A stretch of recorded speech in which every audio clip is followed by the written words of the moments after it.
Yes, sir, in the back. I would like to address something you brought up earlier, Okay. which was the fact that we are considered citizens of states as well as citizens of the federal government. Yes. The fact is that until the 20th century, it was understood that whatever the states did was separate from what the federal government allowed. And the fact is that the first 10 amendments have not been incorporated. Well, incorporation is the legal term for what has happened to the Bill of Rights in the 20th century. You have not mentioned the fact that the Bill of Rights have not been applied to the states until the 20th century, and it's only been done one amendment at a time. In fact, there has been no Hold on, you got to make a point. Hold on. This is not a talk about the Bill of Rights.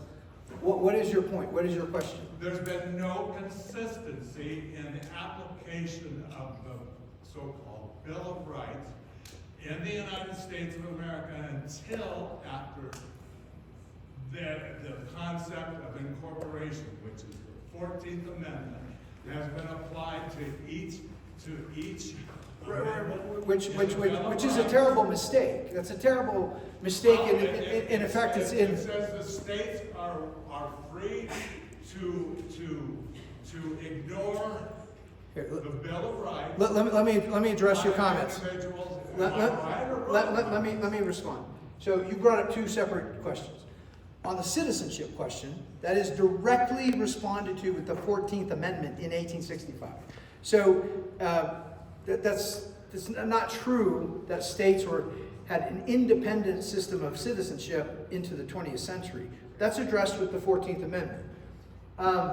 The other question of incorporating, for the non-lawyers in the room, our Supreme Court has done some fancy rhetorical work arguing that the 14th Amendment somehow makes all the first amendments to the Bill of Rights apply to states. And it's incomprehensible. It's it's unintelligible, because some of the Bill of Rights, starting with the very First Amendment, was meant to apply to Congress and shield states from the actions of Congress. Does anyone recall the opening words of the First Amendment? Congress shall make no law respecting an establishment of religion. That's a limitation on what or whom? Congress. Something Congress may not do. You know who was allowed to make laws respecting establishments of religion under the First Amendment? States. And some states did. And eventually all the states, what historians call, they disestablished, they got rid of their established state churches. But that was the very ground on which the First Amendment was passed, is people from states said, we'll only support the First Amendment if you leave states alone. Let us do in each state what we want. We'll agree to a restriction on Congress. So the First Amendment restricts Congress. When the modern Supreme Court comes along and says, now let's incorporate that and apply it to states. How do you apply something to states, the whole purpose of which is to not apply to states, right? And so I sometimes joke about this. I'm half joking, half serious. I used to teach constitutional law, and I stopped. And one of the reasons I stopped, I found it embarrassing. Since the 1930s, what our Supreme Court has done with the United States Constitution is absolutely ridiculous. And I mean, they stretch and distort, and they turn these very simple words. All of a sudden, I'll just give you some obvious example. Equal protection of the laws means unequal. Dividing citizens into different groups and treating them differently. Commerce among the states, the Supreme Court says that can be within a state. So all of a sudden, interstate is now intrastate. And it doesn't really have to be commerce. It can be any activity, whether it's commercial or non-commercial, right? And you're looking at this and you think they're distorting and they're twisting what the Constitution is. And so there's a, are you flipping me off? Okay. So there's, it's one of the reasons I actually stopped teaching these courses, because it was kind of embarrassing. But, I mean, he certainly is right. The court has attempted to incorporate the Bill of Rights, and it makes no sense. This is the cause, by the way. One of my first books I wrote was on the ACLU. And this is why, for example, the ACLU sues little towns when some small town like Grand Lake might put up a little nativity scene at Christmas time, you know, in front of their city hall or something like that. What does the ACLU do? They sue them, or they threaten to sue. You got to take that down. And the reason they can do that is because of the courts have incorporated the First Amendment, and they'll say that's an establishment of religion. You know, your little nativity scene is some unconstitutional thing, which is ridiculous when you think about it. Anyone have a question related to what I actually said tonight? Yes, sir. Hold on a second, I'll do this. Okay.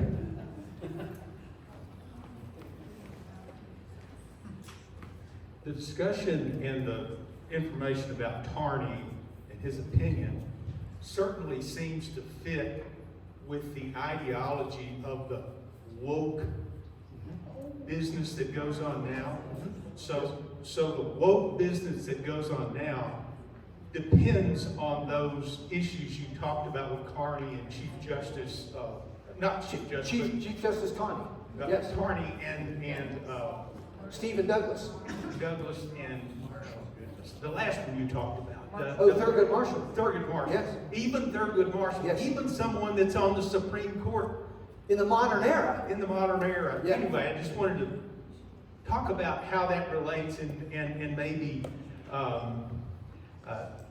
is that true? I think it is. Yeah, I think you put your, yes, I agree wholly. Some of you maybe are familiar, several years ago, the New York Times sponsored this big effort called the 1619 Project. And the ideas at the heart of the 1619 Project are the same as Roger Taney's opinion. I mean, it's just a sort of updated, flashy version on the internet of Taney's same lies. It's gaslighting. It is gaslighting to a large extent. And it's just, you know, here's the challenge. That was the Supreme Court Justice opinion, which then turns into the 1619 Project, which then starts producing curriculum. And public school districts all across the country are appreciative when they get this curriculum produced by the 1619 Project. Textbooks. I mean, that teacher in that training thing I was doing with high school teachers, he was being perfectly honest and frank. I think he was a little embarrassed. He's like, I can't believe this. I had never really thought about this. But, you know, I presented Taney and Lincoln just side by side, and there are two diametrically opposed views of the Declaration of Independence. One says, yes, all men and all human beings, and the other says, didn't include black people at all. They were nothing but property. And it's such this stark contrast. And he said, my textbooks have the Taney opinion. That's how they describe the founding. Yeah. This is, I'm 64 years old. I've never heard of You've never heard? Chief Justice Taney. Oh, I've yeah. never heard of him. Yeah. So ideas are in the text of high schoolers, Bingo. yet his name is never mentioned. Yes. So you don't. And I don't think that was by accident. So this case, I mean, look, this is an important historical concept, so I don't want to overstate it. This case was one of several important causes of the Civil War. There would not have been a Civil War if it wasn't, this wasn't the only thing. I'm not going to say this case alone caused it. But it was really important because you know who loved this case? Southerners. Southerners said, this case says I have a constitutional right to my property, And therefore, think about the map we had up, therefore, I have the freedom to take my property into any U.S. territory I want to take it. And the leading national Democrat is Stephen Douglas. Okay, 1860, you with me? 1860, summer of 1860. Just like today, the Democrats and the Republicans, they have a national convention.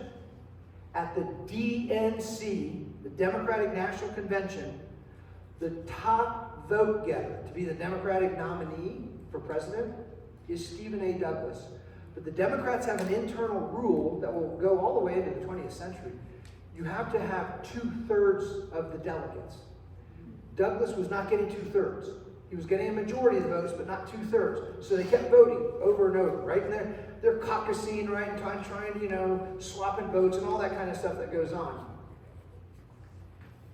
Delegates from 7 southern states, these are Southern Democrats, at the Democratic National Convention, they walk out. Just like that guy. They walk out and flip off everyone. You know why they walk out? They refuse to support Stephen Douglas because Stephen Douglas is pro-choice. And they say, we will only accept someone who's pro-slavery. Full pro-slavery. We will not tolerate pro-choice.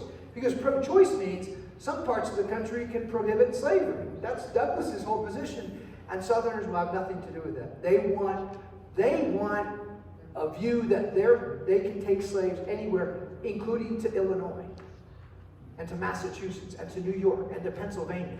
And all those state constitutions that have prohibited slavery, those states, the Southern view is they're all illegitimate. The Dred Scott case has basically just declared all of those state constitutions to be unconstitutional because they violate the Fifth Amendment property rights of slave owners.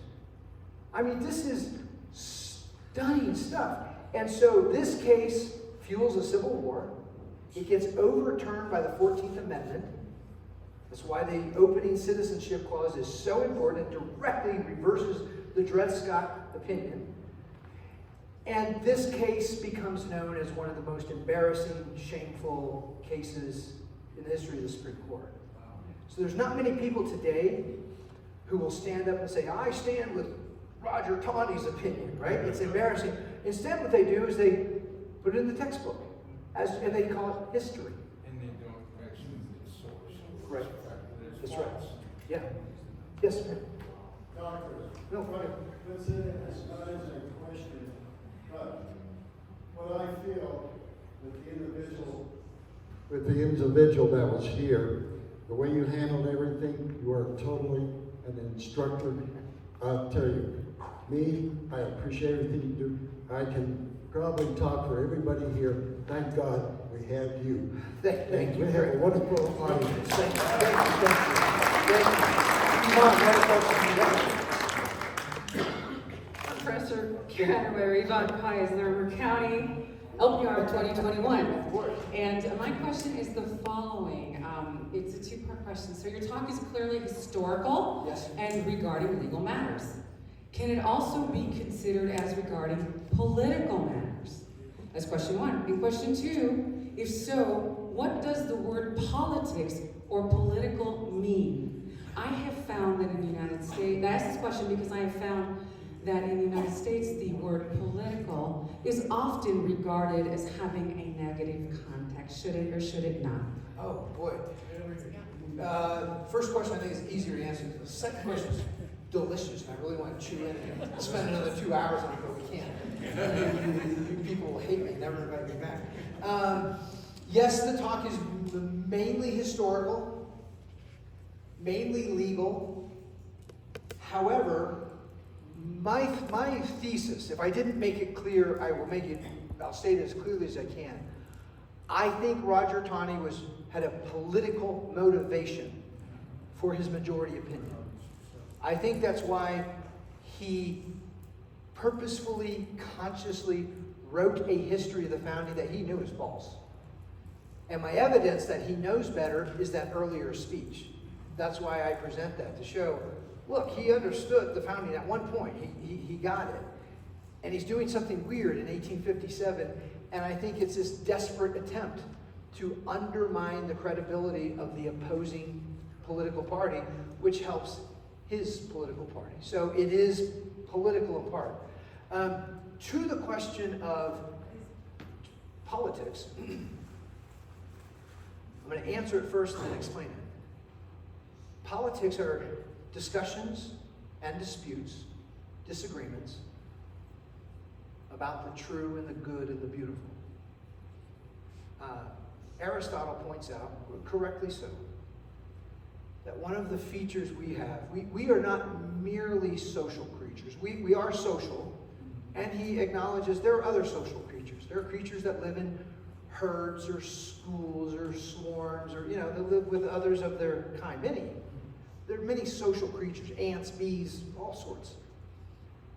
We're unique in that not only do we live together socially, but we disagree with each other on moral concepts, such as what is right and what is wrong, what is just and what is unjust. What level should we be taxed? What is a just level of taxation? What is an unjust level of taxation? What is the right sphere of free speech? What kinds of speech should be prohibited? And what do we do about these kind of subjects? We disagree with each other. And we talk about these disagreements. Sometimes we do more than talk. Sometimes we turn to violence. Politics doesn't have to be violent. It doesn't have to be war, but all wars are political. There are disagreements, right? Someone says, I'm coming into your land. And someone else says, no, that's not right. You're not welcome into our land. And then they come anyway with an army. And we have a war, right?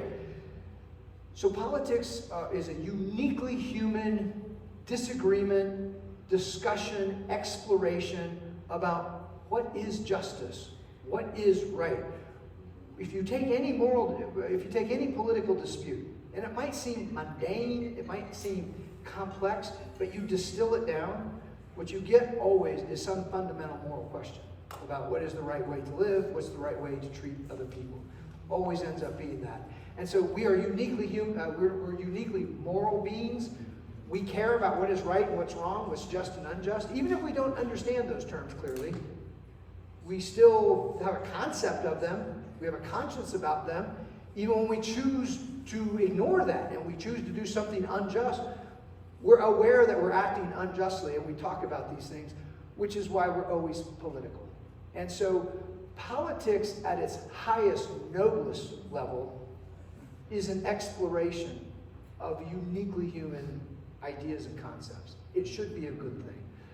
Unfortunately, it's usually associated with backstabbing and lying and bribing and those kind of, which is included. That's also part of politics, but it doesn't have to be the entirety. Yeah. Oh.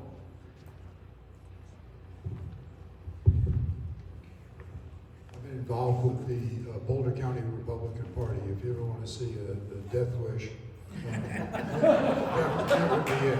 But I want to call your attention to page 9. You probably know my friends Scott Schaefer and Brad Beck, yes? Yes. Yes, okay. Very well. Yeah. I was one of 4 people with both of them, and yeah. Let me skip. I know that crew. Okay. Page 9. Okay. Here's my correlation to today. We are talking about Tony. Today the guy's name might be Zuckerberg. It's lock arms, forward march. No dissenters. Absolutely no dissenters in one of these parties. If you take another one on this page, there seems to be constant turmoil, bickering back and forth. Who's right, who's wrong? What's your opinion, what's mine?